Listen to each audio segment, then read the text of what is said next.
Alors, on a vu, ça fait quelques semaines que j'enseigne sur le sujet. On sait que Dieu a créé un système d'ordre au sein de son royaume. C'est pas tout à l'envers. Dieu a vraiment établi des principes, puis il a établi aussi un ordre à travers ses personnes aussi, parce qu'on a vu que de la façon que Dieu administre les choses du royaume sur la terre, eh bien, c'est à travers ses enfants. C'est à travers ceux qu'il appelle, qu'il choisit, qu'il établit pour son service. Puis on est tous appelés. On est tous appelés de Dieu. Puis, aux yeux de Dieu, on est tous égaux. Mais il faut aussi savoir qu'on n'a pas une position toute égale devant Dieu dans son royaume, dans le sens que le Seigneur va appeler, choisir, établir certaines personnes pour certains ministères et d'autres personnes pour d'autres ministères. Il n'y a personne qui est appelé à tout faire au complet parce que finalement, le Seigneur il distribue ses dons et ses capacités surnaturelles à ses enfants comme lui le veut. OK? Puis ça, on voit ça dans Jean 15,16 où est-ce que Jésus a dit « Ce n'est pas vous qui m'avez choisi, mais moi, je vous ai choisi et je vous ai établi. » afin que vous alliez et que vous portez du fruit. Donc, Dieu t'a choisi, il t'a établi. Puis ça, c'est important de reconnaître, mais le Seigneur m'a choisi pour faire quoi? Puis ça, on le découvre à travers notre marche. OK? Puis, lorsque Dieu appelle, choisit et établit, eh bien, il délègue son autorité à ses gens pour accomplir sa volonté sur la terre telle qu'elle est au ciel. Et on a vu que l'autorité déléguée de Dieu, elle est effective d'un endroit d'obéissance. Jésus a été le meilleur exemple, OK? Jésus qui a obéi en tout point à Dieu pour finalement hériter du nom au-dessus de tout nom, sur toute la création, puis dans le ciel, sur la terre, partout, OK? Et pour ça, il a passé à travers un chemin d'obéissance sur la terre, où est-ce qu'il a renoncé pleinement à lui pour faire pleinement la volonté du Père. Et ça, c'est un exemple pour nous de la façon qu'on doit mener aussi notre vie sur la terre, à la façon que Dieu le veut. Donc, quand on parle on parle d'obéissance à Dieu, mais aussi aux dirigeants que Dieu va placer. Puis il y a tellement de versets dans la Bible qui nous en parlent. Il y a toutes sortes de dirigeants sur la terre, on le sait, parce qu'il y a un système d'ordre même dans la société, mais il y en a aussi un dans son royaume, au sein de son Église. Dieu établit aussi des dirigeants spirituels. Puis il va nous appeler à respecter le principe d'obéissance à travers les uns et les autres. Et ça, je crois que c'est un principe très important qui peut faire en sorte de pourquoi il y a beaucoup d'églises qui ne vivent pas la puissance du royaume de Dieu. Parce que je crois qu'à certains endroits, les croyants manquent de comprendre ce principe d'obéissance et d'autorité, dans le sens qu'il y a beaucoup de gens qui veulent l'autorité, qui veulent marcher dans l'autorité déléguée de Dieu, manifester le royaume de Dieu, mais sans nécessairement apprendre eux-mêmes ce principe d'obéissance à d'autres autorités. Et ça, c'est très important. Puis, je crois aussi que le manque d'obéissance peut être une raison pourquoi certains chrétiens ne vivent pas de percée dans leur vie. Tu sais, des fois, tu arrives à ce point où est-ce que tu as l'impression de vivre sous un ciel fermé. Il n'y a rien qui fonctionne comme tu voudrais. Des fois, c'est des saisons. On en vit des saisons de désert, des saisons d'hiver. On arrive bientôt l'hiver ici. Puis, c'est sûr que dans des saisons comme ça, les choses vont moins bouger. Des fois, ça va moins bien aller. Mais dans certains moments, c'est bon de se questionner. Est-ce qu'il y a quelque chose que Dieu essaie de mettre en lumière dans ma vie du pourquoi les choses ne vont pas autour de moi? Est-ce que moi, je peux faire quelque chose pour y changer quelque chose? OK, on a toujours une certaine responsabilité dans qu'est-ce qu'on vit. Donc, des fois, ça peut être dû au manque d'obéissance. Parce que le manque d'obéissance, c'est quoi? C'est de la désobéissance. Et de la désobéissance, c'est quoi? C'est de la rébellion. Puis la rébellion, c'est ce qui était dans le cœur du diable. Puis c'est ce qu'il a essayé, c'est au moyen de la rébellion qu'il a essayé d'entraîner l'homme dans sa chute aussi. Quand Adam et Ève ont désobéi à l'ordre de Dieu. Dieu qui leur avait dit de ne pas manger le fruit de l'arbre qui était interdit.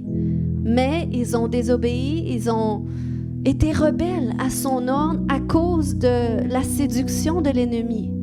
Puis après ça, Adam et Ève ont essayé de mettre la faute sur le diable, le serpent qui était là, puis sur Adam qui était là, qui n'a rien fait. Mais c'est une leçon qu'on en tire dans tout ça, comme de quoi qu'on ne peut pas mettre la faute sur un autre de la responsabilité que nous, on a. OK? Puis j'ai sorti quelques définitions du mot rebelle, juste pour nous mettre dans le contexte.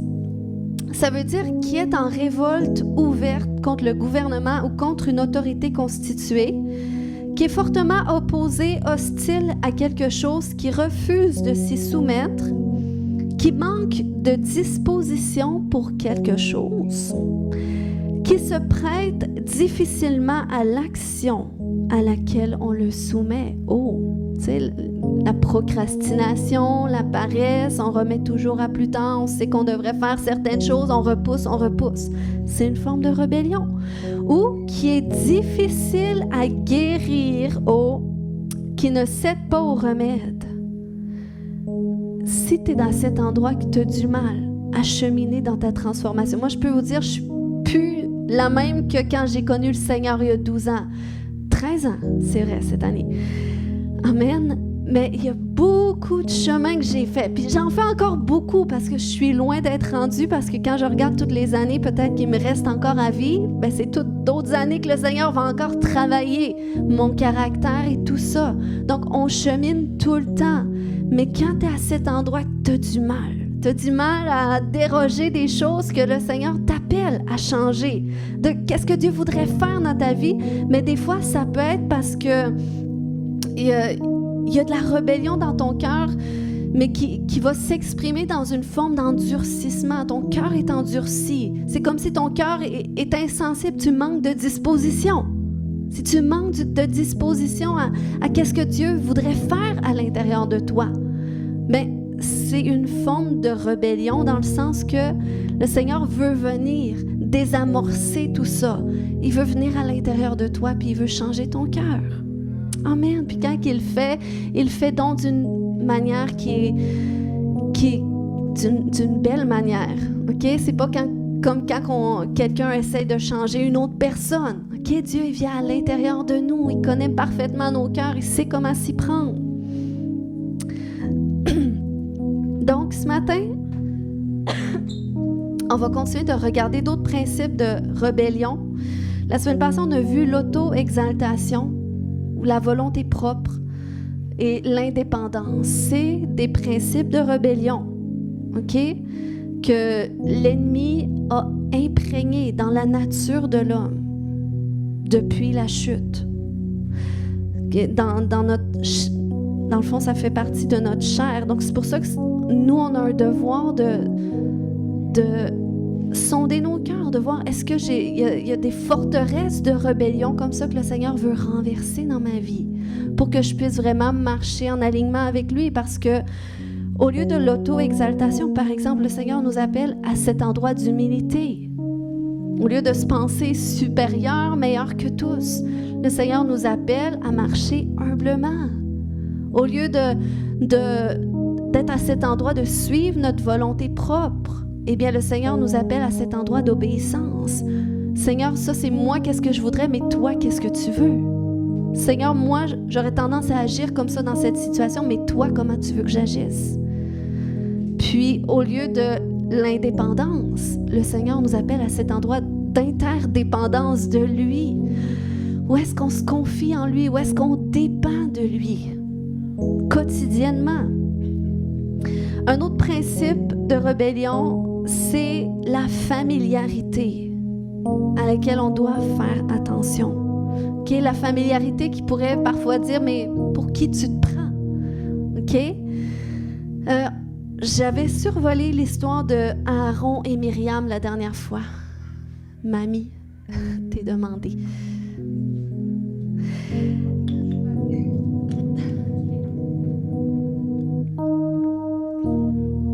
j'avais survolé l'histoire d'Aaron et Myriam, on se souvient, c'était le frère et la sœur de Moïse. Puis, à un moment donné, ils sont venus à cet endroit où est-ce qu'ils ont commencé à critiquer Moïse à cause de la femme qu'il avait mariée.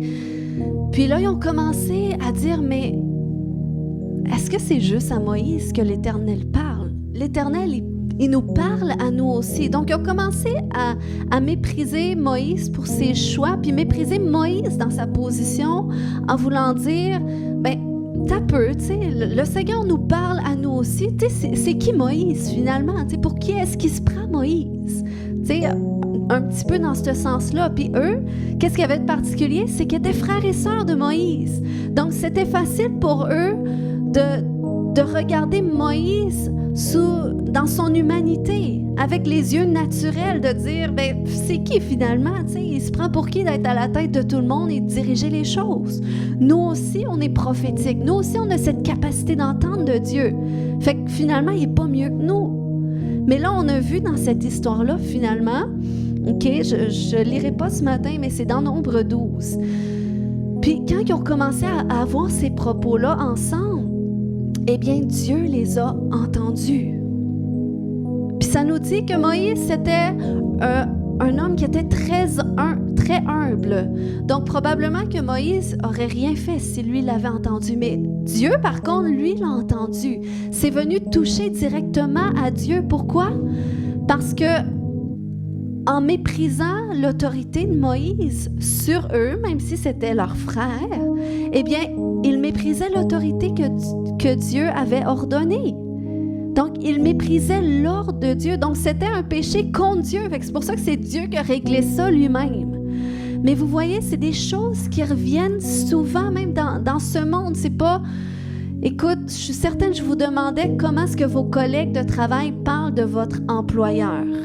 Il y a très peu d'entreprises où est-ce que les collègues vont bien parler de l'employeur.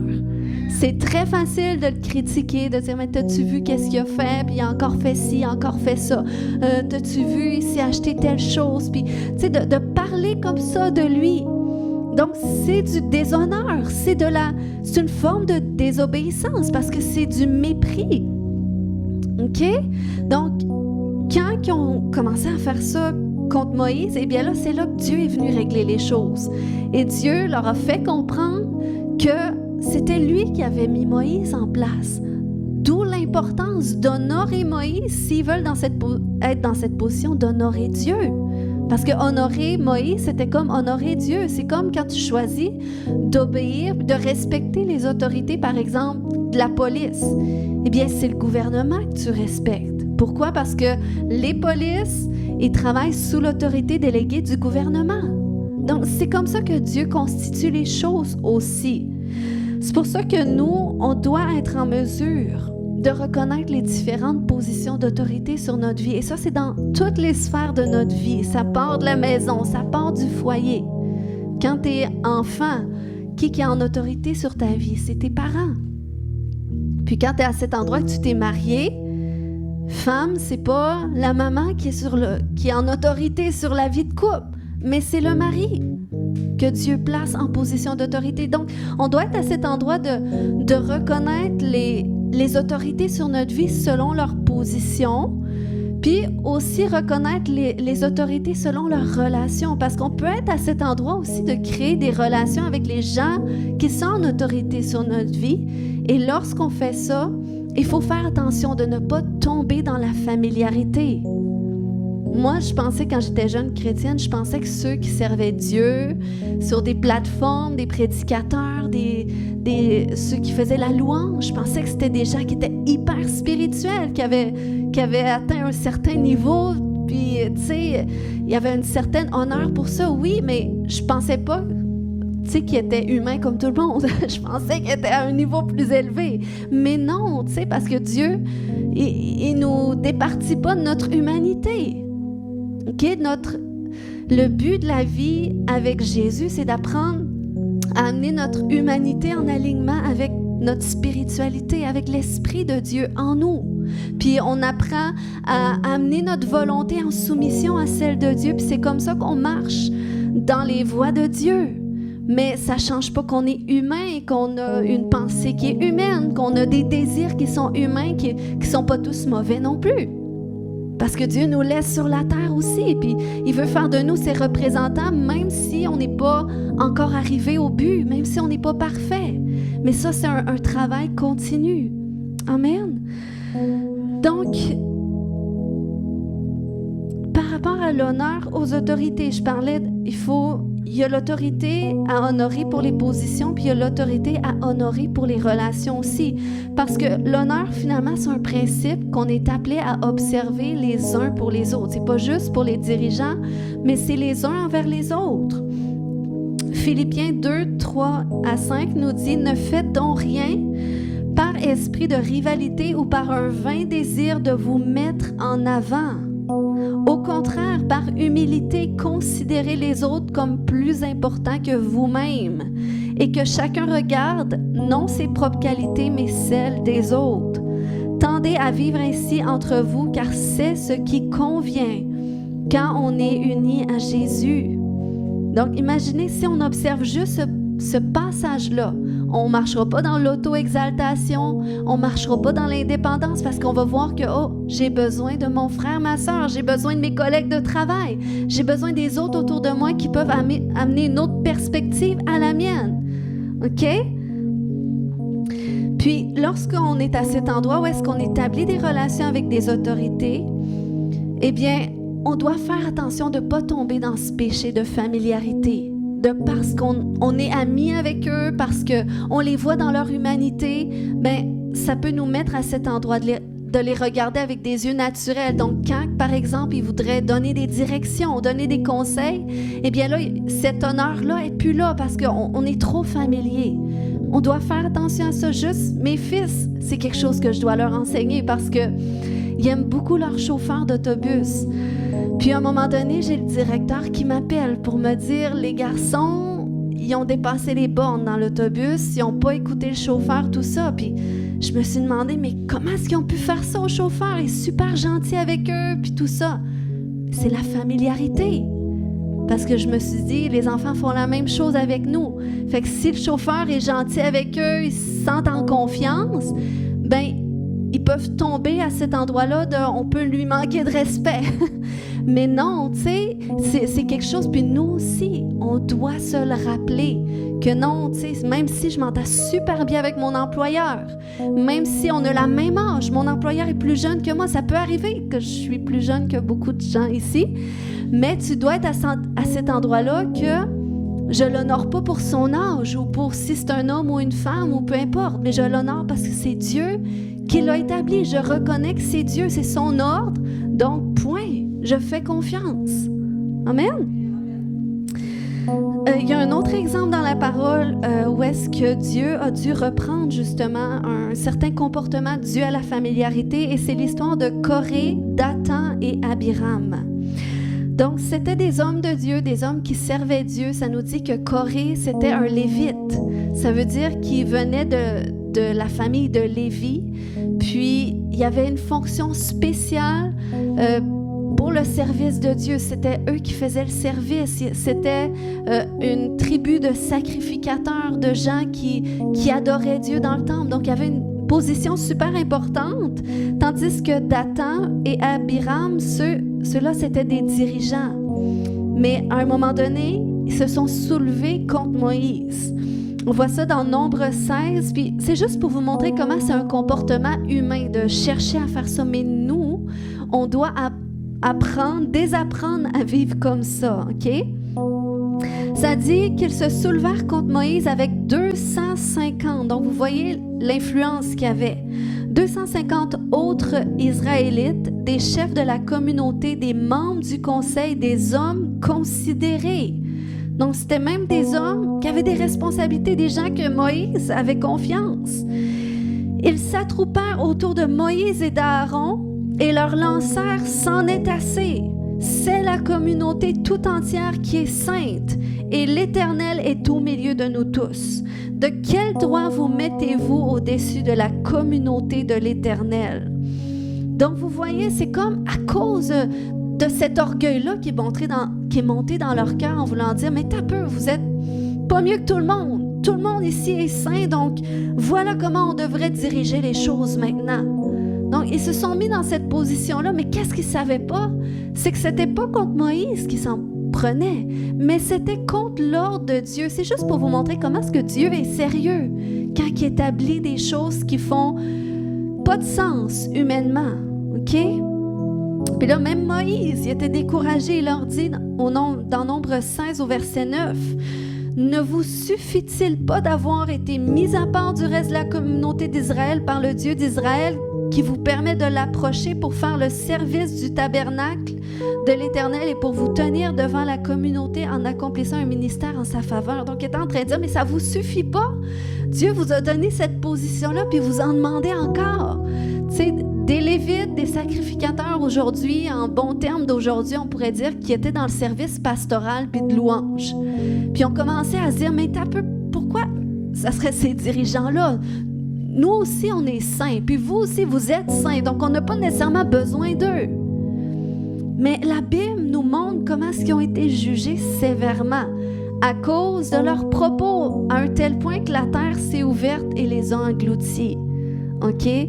Donc, c'est assez tragique. Mais Dieu a jugé sévèrement leur rébellion parce qu'il a dit que la désobéissance, dans 1 Samuel 15, 22-23, il a dit que l'obéissance est préférable au sacrifice. Donc, peu importe tout le service qu'il faisait devant Dieu.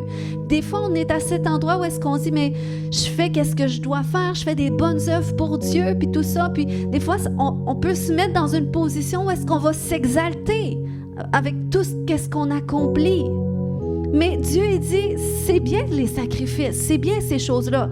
Mais qu'est-ce qui est plus important, c'est l'obéissance. Est-ce que tu es à un endroit où est-ce que tu suis ma volonté? Où est-ce que tu respectes mon ordre et l'ordre que j'attribue aussi aux hommes autour de toi? Et ça nous prend de discerner. Il a dit que l'insoumission est aussi coupable que le péché de divination et la désobéissance aussi grave que le péché d'idolâtrie. Donc, l'orgueil, c'est une forme de rébellion qui nous empêche de nous soumettre à l'ordre de Dieu, puis on doit faire attention à ça. Un autre exemple de familiarité, c'est ceux qui provenaient de la patrie de Jésus, on se souvient, parce qu'ils connaissaient Jésus. Il connaissait sa famille, il connaissait d'où est-ce qu'il provenait, il l'avait vu grandir. Et à cause de cette familiarité-là, eh bien, il n'était pas capable d'accepter qu'il soit en position établie par Dieu. Il ne parvenait pas à accepter qu'il pouvait être un envoyé de Dieu, le représentant de Dieu, le Fils de Dieu. C'est sûr qu'il ne comprenait pas toutes ces choses-là à cette époque-là encore, mais ça nous dit que Jésus n'avait même pas réussi à faire aucun miracle. Si ce n'est que quelques guérisons, c'est déjà bien, mais on sait que Jésus a fait beaucoup de grands miracles, mais dans sa patrie particulièrement, il n'a pas réussi à faire grand-chose à cause de l'incrédulité. Puis cette incrédulité-là était là à cause de la familiarité. Peut-être qu'il y a des gens ici dans cette église qui paraissent pas beaucoup parce qu'ils ont une personnalité comme ça ou peu importe. Mais si c'est un jour Dieu choisit de mettre cette personne-là dans une position de leadership, puis qu'elle fait une différence phénoménale, puis on est appelé à l'honorer dans sa position, est-ce qu'on va le faire ou est-ce qu'on va se rappeler de la position dans laquelle elle était? Donc c'est à cet endroit-là que le Seigneur nous appelle à être attentifs à lui, de regarder plus loin que nos perceptions humaines. Je me souviens, à un moment donné, on avait un invité qui était ici, puis il y avait une dame qui voulait de la prière à la fin. Puis bon, quand il y a des invités, j'aime laisser prier les invités parce que je sais que les gens aiment ça aussi. Mais c'était une dame qui était nouvelle, donc je me suis dit, regarde, c'est correct que j'aille prier pour cette dame-là. Puis je sentais une certaine réticence, mais bon, c'était correct, j'ai prié quand même. Finalement, elle a été vraiment touchée par le Seigneur. Puis à la fin, elle m'a dit, j'étais déçue quand j'ai vu que c'est toi qui es venu prier pour moi. J'aurais aimé ça. Elle dit, je te trouvais jeune, puis bon, une femme. Mais elle dit, j'ai été surpris. Donc, mais vous voyez quand on juge les choses dans notre perception humaine, on pourrait se mettre à mépriser. Mais quand on voit spirituellement, qu'on dit, si c'est Dieu qui a établi ça comme ça, je lui fais confiance. Il peut passer par n'importe qui, de n'importe quelle façon. Puis Dieu nous appelle à cet endroit-là. Je crois que c'est comme ça qu'on peut être béni. À cause du mépris de Jésus, ils n'ont pas pu être bénis par lui, par la grâce de Dieu sur sa vie. Mais lorsqu'on est à cet endroit-là d'honneur et de reconnaissance de comment Dieu positionne les choses, combien est-ce qu'on va être béni de ça? Amen. Fait que c'est important d'apprendre à reconnaître les autorités que Dieu place autour de nous et aussi sur notre vie. Et je dis reconnaître parce qu'on ne les choisit pas toujours non plus. On peut être à cet endroit où est-ce qu'on va les choisir. On peut dire, c'est rare que tu choisis un travail en fonction de l'employeur. Ça, tu le découvres une fois que tu as adhéré à ce travail. Ceux qui ont dit Amen, inquiétez-vous pas, ça ne sera pas réécouté, mais vous prierez pour vos employeurs. Amen. On va plutôt prier pour vous à la fin. Mais tu peux être à cet endroit que tu choisis une église pour le pasteur, OK? Mais ça, je l'ai dit que c'est un terrain dangereux. Parce que si tu choisis parce que tu penses que le pasteur va être plus gentil, le plasteur, oui, des fois, ils sont comme des plasteurs, mais tu peux être déçu.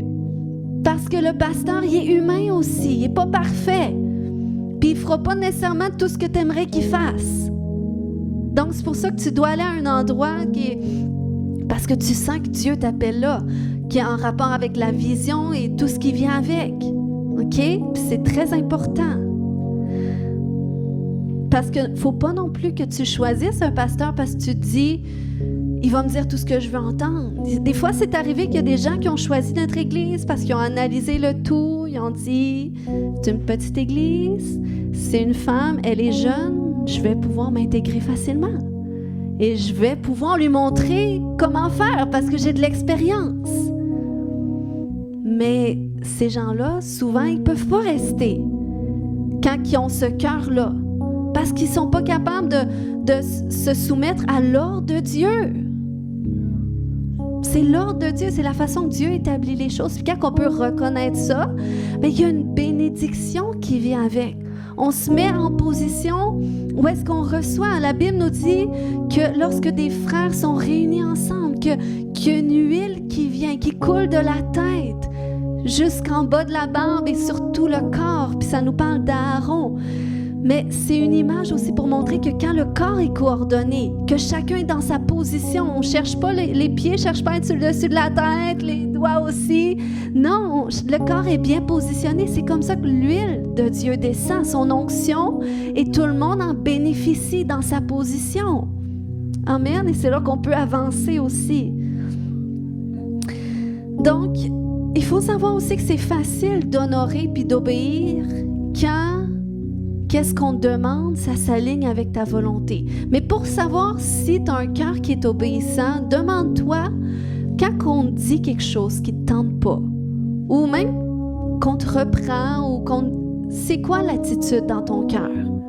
Quand on te demande de faire quelque chose que tu n'avais pas prévu, comment tu réagis? Est-ce qu'il y a du mépris, de la frustration? Puis c'est là que le Seigneur, il vient éprouver notre cœur.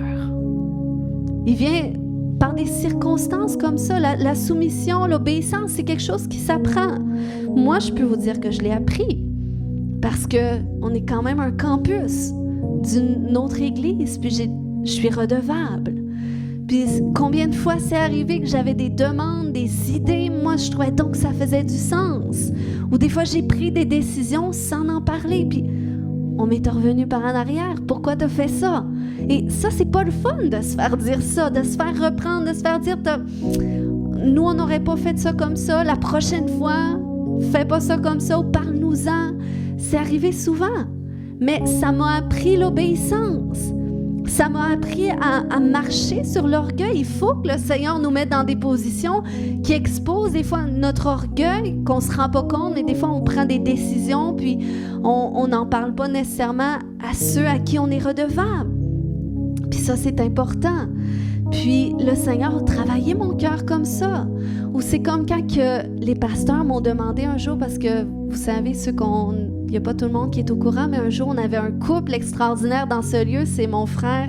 Je ne dis pas qu'il est extraordinaire parce que c'est mon frère, mais c'est juste parce que... aussi parce qu'il est mon frère. Mais des fois qu'il nous réécoute. Non, mais c'est aussi parce qu'il servait beaucoup dans l'église. Lui et son épouse sont rendus pasteurs à l'église de Centre de Québec.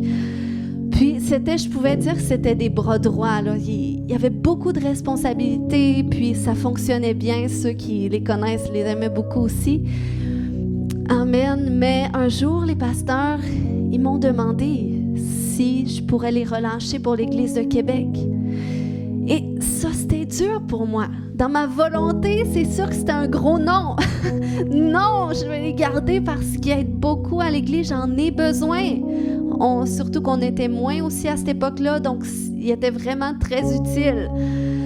Puis, jusqu'au jour, ils ont quand même dit, ils me l'ont dit d'avance. Donc, j'ai eu le temps de mijoter ça quand même.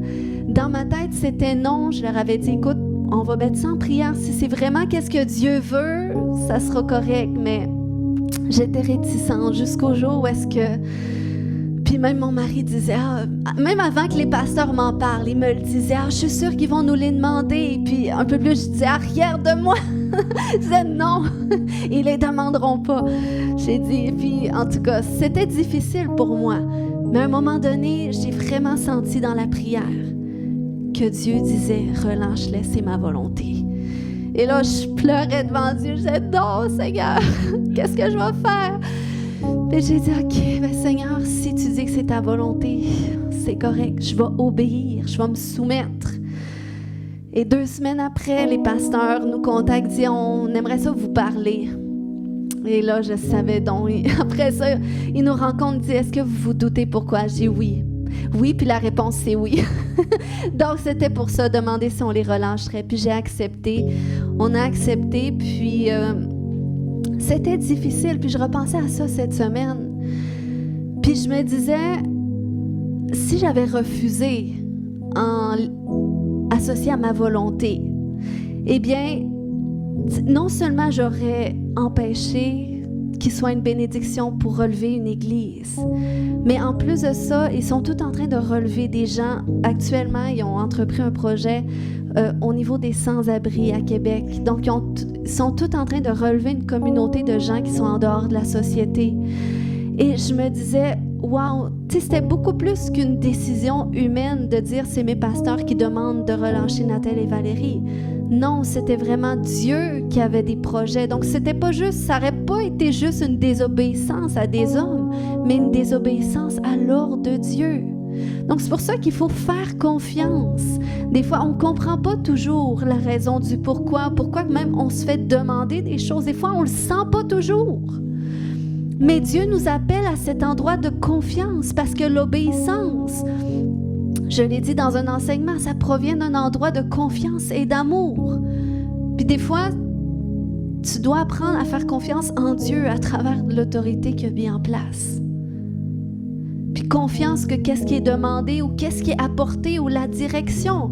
Peut-être des fois, je vais amener des messages que tu vas dire, mais je comprends pas pourquoi on fait juste nous parler d'obéissance, fait 4 semaines. Mais c'est de venir à cet endroit de je fais confiance, peut-être j'ai quelque chose à retirer là-dedans. Donc, Seigneur, ouvre mon cœur parce que je veux pas manquer de disposition. Donc, c'est des fois aller par la foi. Des gens qui ont rejoint notre église quand on était 5 personnes, je peux vous dire qu'ils l'ont fait par la foi. Mais le Seigneur nous appelle à cet endroit de foi puis de confiance. Puis c'est ça. J'arrête là. Merci Seigneur. Donc, Dieu va tester, OK, la disposition de notre cœur. Il va la tester des fois à travers des circonstances qui nous dérangent. Des fois à travers un non qu'on se fait dire, à travers une critique constructive qu'on peut se faire, ça nous en prend. Ça prend des gens qui sont capables de venir à cet endroit-là, qui peuvent nous instruire, qui peuvent nous donner des directions. Puis c'est comme ça que le Seigneur, il vient qu'à nous sortir aussi de nos boîtes qu'on se fixe, de notre volonté propre. Fait que c'est pour ça que des fois, on peut se sentir secoué avec les différentes personnes autour de nous, à travers un employeur, à travers même dans le mariage. Le Seigneur peut utiliser ton conjoint, ta conjointe pour travailler ton caractère. Puis humainement, des fois, on aimerait ça sortir de ce qui est difficile. Mais la Bible nous dit que Jésus a appris l'obéissance à travers les souffrances qu'il a vécues. Donc l'obéissance, on n'est pas avec ça. On doit l'apprendre. Puis à travers les souffrances, si Jésus a dû souffrir, merci Seigneur qu'on n'aura pas à faire le parcours que lui a fait. Mais on va aussi devoir passer à travers des souffrances que le Seigneur nous donne la grâce de supporter. OK? Ça, c'est la bonne chose. Mais c'est un passage qui est nécessaire. Amen. Puis des fois, le Seigneur nous apprend l'obéissance avec des figures d'autorité qui sont plus difficiles. C'est pas toujours facile, OK? Puis je parle pas ici de figures d'autorité abusives, parce que ça, c'est quelque chose qui doit être dénoncé. C'est pas quelque chose de bien. La violence qui est psychologique, c'est aussi pire que physique. Mais je parle plus d'un endroit que le Seigneur nous appelle à honorer et respecter les gens qui sont dans cette position d'autorité sur notre vie, qui des fois, ils ne seront pas toujours comme on aimerait qu'ils soient. Ou qu'est-ce qu'il va nous demander, ça ne fera pas toujours notre affaire. Dieu nous appelle à cet endroit de confiance, d'obéissance, de respect. 1 Pierre 2,17 nous dit « Honorez tout le monde, aimez les frères, craignez Dieu, honorez le roi ou la reine. Serviteurs, soyez soumis en toute crainte à vos maîtres, non seulement à ceux qui sont bons et doux, mais aussi à ceux qui sont d'un caractère difficile. Car c'est une grâce que de supporter des afflictions par motif de conscience envers Dieu quand on souffre injustement. En effet, quelle gloire y a-t-il à supporter de mauvais traitements pour avoir commis des fautes? Mais si vous supportez la souffrance lorsque vous faites ce qui est bien, c'est une grâce devant Dieu. » On sait que David, face à Saül, a été le meilleur exemple pour ça. David avait reçu l'onction pour être roi et savait qu'elle allait être le prochain roi. Mais Saül est bon. On s'entend que Saül, c'était un roi qui était très abusif. Il voulait tuer constamment David. Mais quand même, ça nous montre quand même le caractère que David avait, d'humilité, à cause de sa position. À cause de sa position, jamais il aurait osé se mettre dans les pattes du roi. Bon, il n'avait pas le choix de se sauver pour sa vie, on s'entend, hein? Mais il y a eu des occasions de le tuer et il ne l'a pas fait à cause de sa position, à cause qu'il ne voulait pas lui-même s'opposer à l'ordre de Dieu. Donc ça nous enseigne. Mais de façon générale, l'autorité selon le cœur de Dieu, c'est quelque chose de saint. Dieu, quand il ordonne les choses, quand il place les gens dans des positions, par exemple, dans son royaume, ben c'est quelque chose de saint parce que ceux qui sont en position d'autorité, les leaders que Dieu place, c'est des gens qui sont appelés à refléter le caractère de Jésus, qui était humble, qui était doux. Bon, ils sont peut-être pas tous doux, ça dépend des personnalités, mais du moins humble, c'est important. Puis, ils sont appelés à se mettre au niveau de tous. Puis, ils sont appelés aussi à maintenir cet équilibre dans la grâce et la vérité. Puis la vérité, c'est pas toujours ce qu'on aime entendre, mais c'est important, la vérité. Jésus, il était doux et humble, mais était capable d'être très sévère aussi. Parce que des fois, il faut établir les principes, et ça, c'est important qu'un dirigeant assume son autorité, qu'il marche pleinement dans son autorité. Parce que si c'est pas lui qui le fait, c'est un autre qui va voler cette place d'autorité. Il va être assujetti aux autres. C'est comme ça que ça fonctionne. C'était le cas de Saül. Saül, ça a été le premier roi après l'ère des juges dans la Bible. Puis la Bible nous dit que Saül a été élu roi parce que le peuple rejetait l'ordre de Dieu. Donc c'est pour ça qu'il désirait un roi. Donc Saül a été le roi qui a été élu selon le cœur du peuple. Puis Saül il était dans une position où est-ce que il voulait pas déplaire au peuple. S'il était élu par le peuple, c'est le peuple qu'il voulait en place. Donc, il était comme assujetti à l'ordre du peuple. Ce qui a fait en sorte que il avait du mal à obéir à Dieu. Il était tout le temps à cet endroit de, finalement, désobéissance. Finalement, fait comme il pense qu'il était en alignement avec le peuple. Et ça a mis le peuple dans une position. Ils n'ont pas été bénis de ça. Ils n'ont pas été bénis parce que, vu que Saül ne parvenait pas à marcher dans l'autorité déléguée de Dieu, ben, il ne pouvait pas avoir la bénédiction de Dieu. Donc, il n'y avait pas la bénédiction dans les combats, dans les guerres qu'il menait. OK? Donc, c'est pour ça que l'excuse de la désobéissance de Saül, quand Samuel lui a dit que l'obéissance vaut mieux que les sacrifices. Regardez qu'est-ce qu'il a dit dans 1 Samuel 15-24, Saül répondit à Samuel, « J'ai péché car j'ai transgressé l'ordre de l'Éternel et tes instructions, parce que j'ai eu peur de mécontenter mes soldats et j'ai cédé à leurs demandes. » Donc ici, c'est une leçon pour nous montrer qu'on ne peut pas excuser notre désobéissance en mettant la faute sur une autre personne. Puis on sait que Saül lui a été départi de sa position d'autorité à cause de ça. Mais ça nous enseigne, tu peux pas dire, ben là j'ai critiqué mon boss parce que les collègues sont arrivés, ont commencé à me dire tout ça, je savais pas quoi dire, fait que je leur ai donné raison parce que ça faisait du sens. Tu peux pas mettre ça sa faute de personne. Ève, elle a mis ça sa faute du serpent, mais elle a pas pu. Tu peux pas mettre ta désobéissance sur la faute d'un autre. Tu peux pas dire, ben j'ai niaisé mon professeur aujourd'hui parce que tout le monde s'est bien à niaiser, c'est un remplaçant, puis on avait du fun, puis c'est à cause que lui a commencé, puis lui quand commence, ben là tout le monde suit, puis là j'ai suivi. Non, tu peux pas. C'est de ta faute quand même. Tu peux pas mettre ta désobéissance sur la faute d'une autre personne. Parce que même en tant qu'enfant de Dieu, Dieu nous place dans une position d'autorité. On est appelé à être les représentants de Dieu. On est les ambassadeurs de Christ. On est les ambassadeurs de son royaume. Donc, c'est pour ça que si tu ne marches pas dans ton autorité, où est-ce que tu prends tes responsabilités, tu assumes tes responsabilités, tu veux être une personne qui marche droitement, qui reflète le Seigneur, eh bien, tu peux pas, justement, si tu le fais pas de façon adéquate, mais que tu vis sous l'influence des autres, eh bien, ça fait en sorte que c'est les autres, finalement, qui prennent ton autorité, puis tu deviens assujetti, tu deviens soumis à leur influence.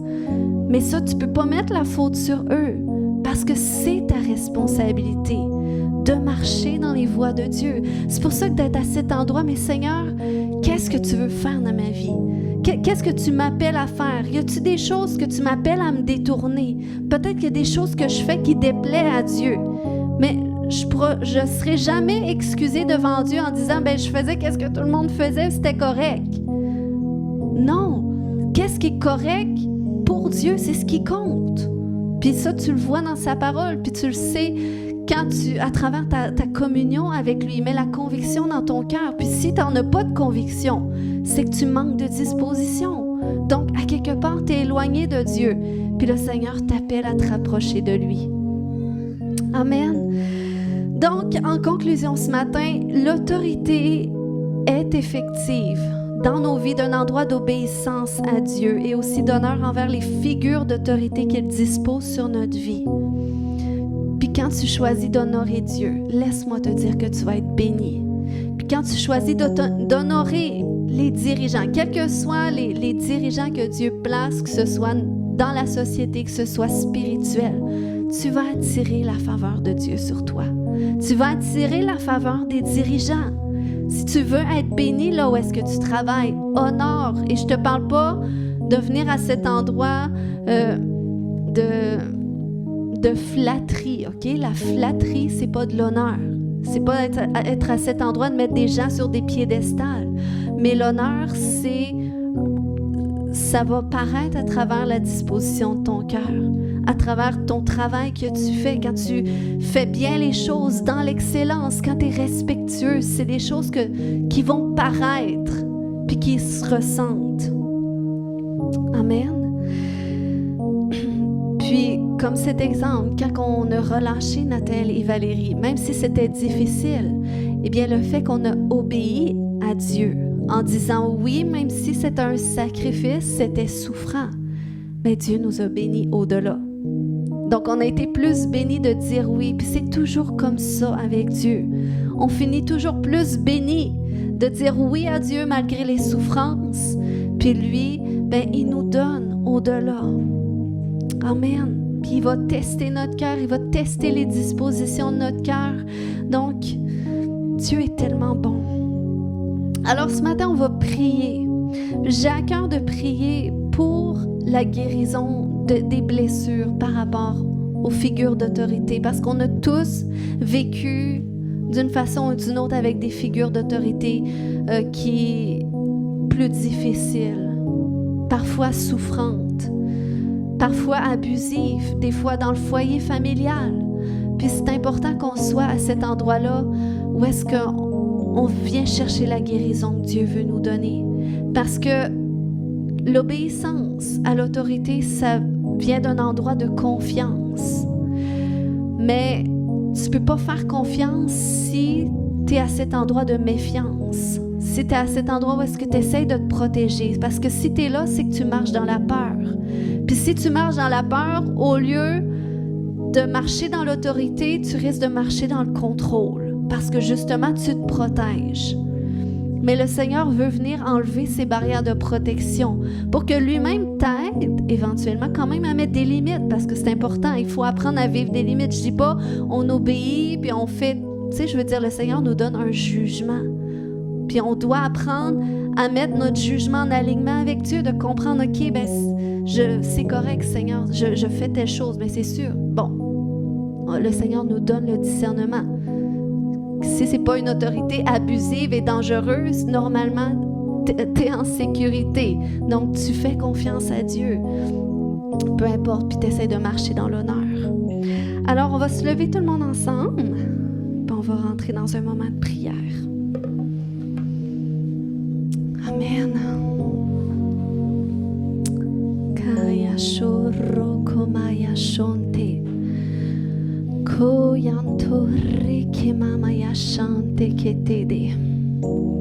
Alléluia, Seigneur, tu es merveilleux. Tu es bon, Seigneur Dieu.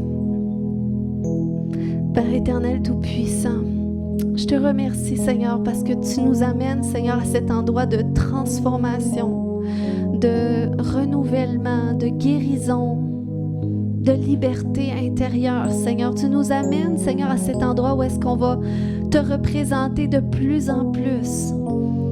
Tu nous amènes à cet endroit, Seigneur, où est-ce qu'on va faire des exploits pour toi, Seigneur Dieu, parce que la création soupire après la révélation des fils et des filles, après la révélation de nous en tant que tes enfants.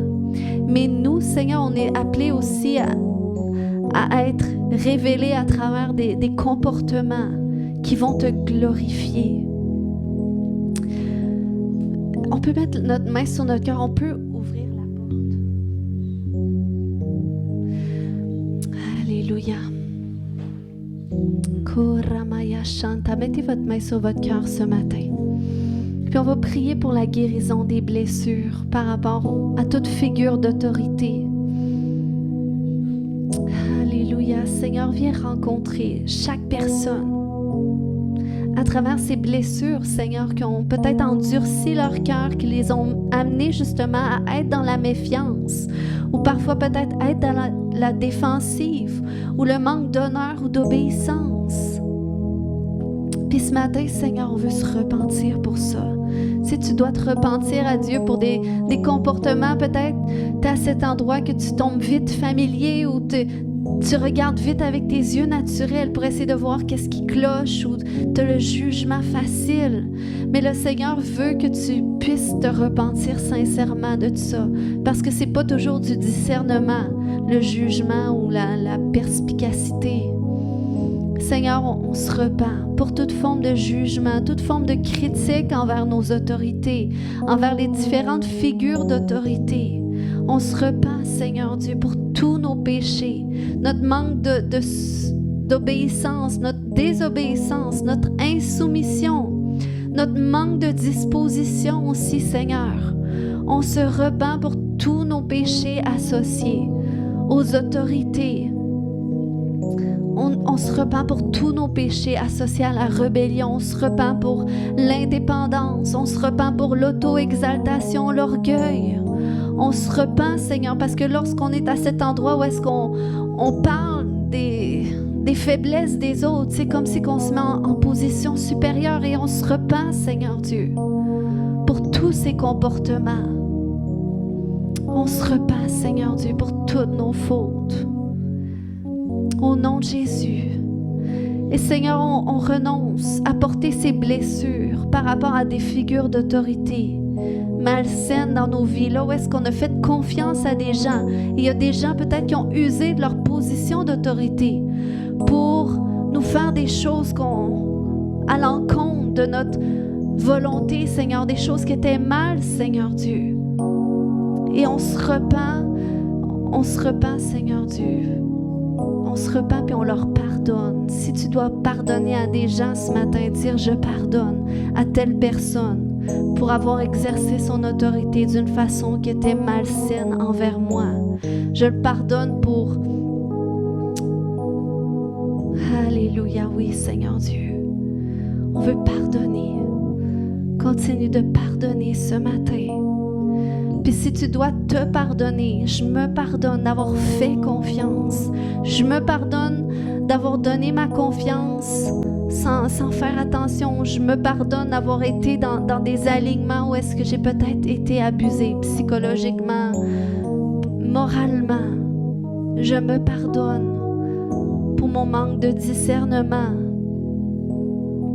Alléluia, je me pardonne. Peux-tu te pardonner pour ton manque d'obéissance aussi? Je me pardonne pour mon manque d'obéissance aux autorités. Je me pardonne pour ma rébellion. Karamaya shotodo, koyanto rekemamaya shante. Au nom de Jésus. Alléluia, il y a une huile de guérison qui coule maintenant dans ton cœur par rapport à toutes tes mauvaises expériences avec les autorités. Il y a une huile de guérison qui fait en sorte que tu n'auras plus besoin d'être dans la peur ou dans la méfiance ou encore dans le contrôle.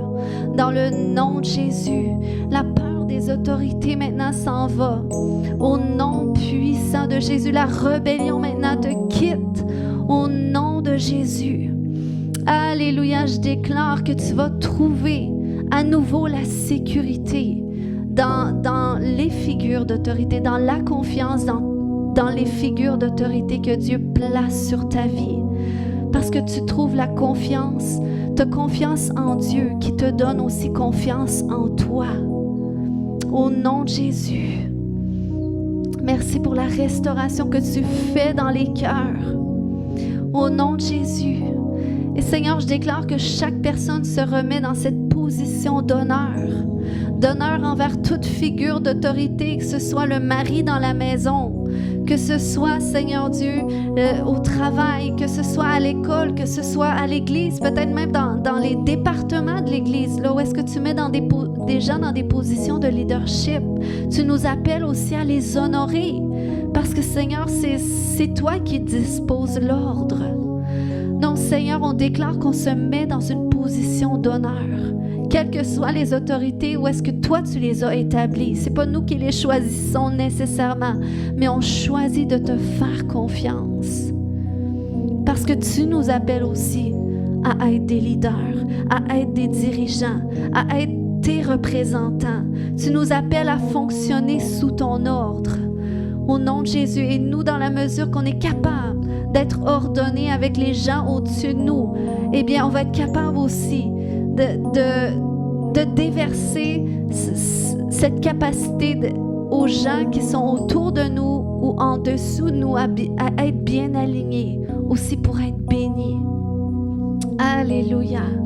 Je déclare une bénédiction spéciale sur chaque personne ce matin. Une bénédiction spéciale qui vient avec le choix d'honorer, qui vient avec l'engagement, qui vient avec l'obéissance. Je déclare dans le nom de Jésus qu'une autorité nouvelle qui vient sur toi.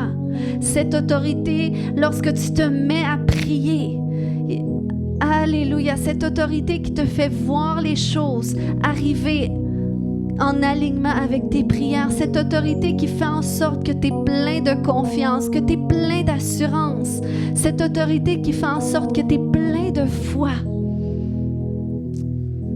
Alléluia, Seigneur, je te remercie pour cette autorité. Tu nous donnes l'autorité de marcher sur les serpents, les scorpions, toute la puissance de l'ennemi. Et tu dis que rien ne peut nous nuire. Et là, je veux déclarer ce matin-là, où est-ce qu'il y en a qui se sentaient même en dessous de leurs difficultés, tellement que c'est pesant, en dessous du poids de leurs difficultés, bien, je déclare qu'il y a un shift ce matin qui se fait. Et au lieu que ce soit toi qui sois écrasé par le poids de tes difficultés, maintenant, c'est toi qui te relève et c'est toi qui vas piler sur tes difficultés. Au nom de Jésus, je déclare, peux-tu commencer à voir tes difficultés sous tes pieds? Parce que Dieu restaure ta position d'autorité. Au nom de Jésus. Et quand tu dis cette situation, il faut que ça cesse, alors ça va cesser. La discorde maintenant, la division maintenant, cesse au nom de Jésus. Je marche sur toute la puissance de la division, de la discorde, au nom de Jésus. Et ça ne m'atteindra plus. Maintenant, je vais restaurer l'harmonie dans mes relations. Maintenant, je vais restaurer le respect dans mes relations. Et parce que moi, je choisis d'honorer, de respecter, alors moi aussi, je serai honoré et respecté par la grâce de Dieu. Alléluia. Alléluia. Oui, Seigneur Dieu. Koramaya Shanta. Koya Shata Damamaya Shanta. Et le Seigneur, il veut que tu saches ce matin que son autorité est effective sur ta vie d'un endroit, oui, d'obéissance, mais d'un endroit d'amour aussi. Parce que l'amour de Dieu qui est déversé dans ton cœur par le Saint-Esprit, c'est ton arme la plus puissante. Donc, c'est pour ça que lorsque tu choisis d'aimer, même ceux qui sont difficiles, même quand c'est difficile, tu te mets dans une position pour recevoir la bénédiction de Dieu dans ta situation, dans le nom de Jésus. Alléluia, je déclare que l'amour de Dieu est pleinement répandu dans ton cœur pour guérir déjà tout ce qui est brisé dans ta vie, pour te redonner la confiance en toi, la confiance dans tes décisions, la confiance dans les limites que tu établis dans ta vie. Au nom de Jésus, et cet amour te permet aussi de faire grâce aux gens autour de toi. Alléluia, cet amour te permet de pouvoir élever les gens autour de toi et te permet de pouvoir voir le potentiel dans la vie des gens, même si c'est difficile. Au nom de Jésus. Amen. Alléluia. Acclamons le Seigneur ce matin.